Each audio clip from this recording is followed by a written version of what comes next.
Горить.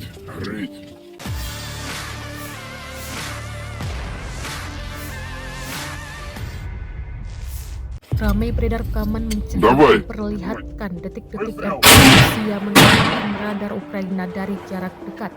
Radar Ukraina yang terparkir sebelumnya telah menjadi incaran pasukan Rusia.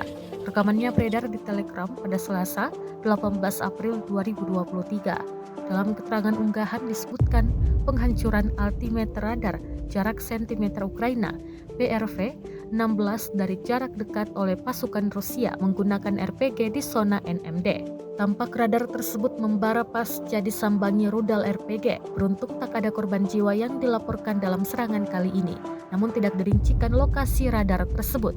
Di sisi lain, Menteri Luar Negeri Rusia Sergei Lavrov menyebut negaranya tertarik untuk mengakhiri konflik di Ukraina sesegera mungkin.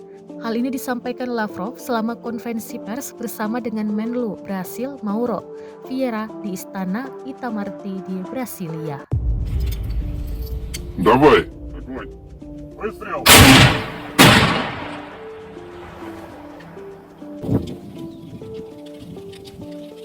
Горить.